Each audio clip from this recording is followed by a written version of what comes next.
कितने मंदिरों से आपको लाउड स्पीकर की आवाज़ आ रही है। आज तो फिर भी ध्यान से सुनोगे तो दो ही है। कभी कभी तो ऐसा होता है कि कम से कम 4-5 दिशाओं से आवाज़ आती है और आप अगर ध्यान से बैठोगे तो एक मात्र हल्ला होता है और कुछ नहीं। और इसी को जो लोग लड़ते हैं धर्म के नाम पे, उसे ही ये धार्मिकता कहते हैं, है ना। सुन, ध्यान सुनो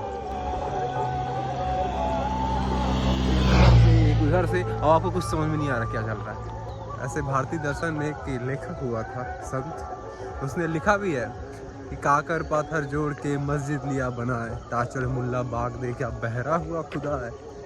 और हिंदुओं के लिए भी लिखा है कि पाथर पूजे हरि मिले तो मैं पूजू पहाड़, याते तो चाकी भली पीस खाए संसार।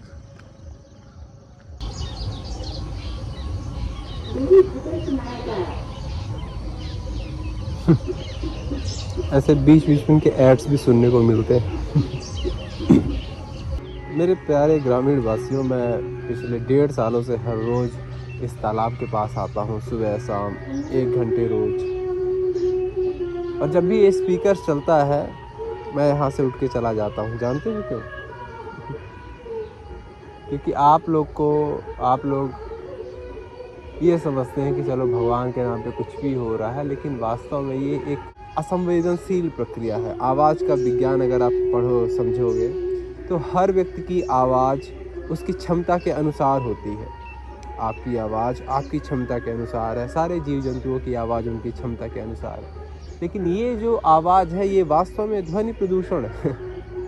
चाहे इसके अंदर कुछ भी बोल रहा हो, यहाँ के चिड़िए पशु पक्षी जीव जंतु सब इस आवाज़ से दूर भागेंगे। इनके लिए चाहे आप हल्ला कर दो या ये गाना बजा दो, सब एक सी है ना। लेकिन इसकी जगह अगर शाम को आप आओ, है ना, तो आरती होती है बिना लाउड स्पीकर की, वो अच्छा लगता है। वो वास्तव में भारत के संस्कार थे, भारत की संस्कृति थी।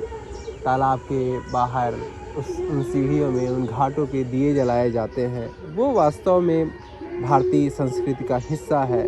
कल मैं आ रहा था, हमारे घर के बगल में भी एक मंदिर है, वहाँ पे लोग स्वयं गा रहे थे, हारमोनियम बजा रहे थे। वास्तव में वह भारतीय संस्कृति है। ये नहीं कि आपने रेडीमेड गाना मोबाइल में चला दिया, लाउड स्पीकर लगा दिया, ये सब स्वयं में एक व्यापार। अब ये आवाज़ सुनो, कितनी खूबसूरत लग रही है। अब ऐसा लग रहा है इसको देखकर कि एक रिचुअल्स का अनुसरण किया जा रहा है। लाउड स्पीकर पे आवाज़ या गाना चला देना काफ़ी अप्राकृतिक है।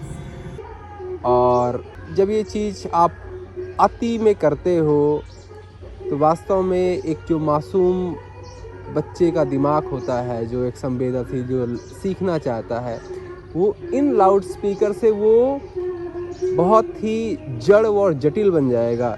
जबकि इसकी जगह आप अगर हारमोनियम बजाते हो, स्वयं गाते हो, तो उसके अंदर कला, जिज्ञासा, इन चीज़ों का विकास होगा। तो मेरे प्यारे ग्रामीण वासियों, अगर आपको इन सब चीज़ों पे थोड़ी बहुत सच्चाई लग रही है तो इन चीज़ों पे विचार कीजिएगा। अगर वास्तव में सही समझ में आए तो अमल भी कीजिएगा, क्योंकि हकीकत में ये एक असंवेदनशील क्रिया है। इनकी गरिमा एकदम वैसे ही है जैसे कागज़ का फूल। ये ध्यान विरोधी है। ये चल रहा है तो आप ध्यान नहीं कर सकते, और बिना ध्यान के ज्ञान असंभव है। ध्यान का दूसरा नाम ही ज्ञान, और बिना उस ध्यान, बिना उस ज्ञान के आप चाहे जो भी कर लें, आप चाहे जो भी मान लें, वह अधूरा है, अपूर्ण है। लेकिन आपको नहीं पता चलेगा कभी। शुक्रिया।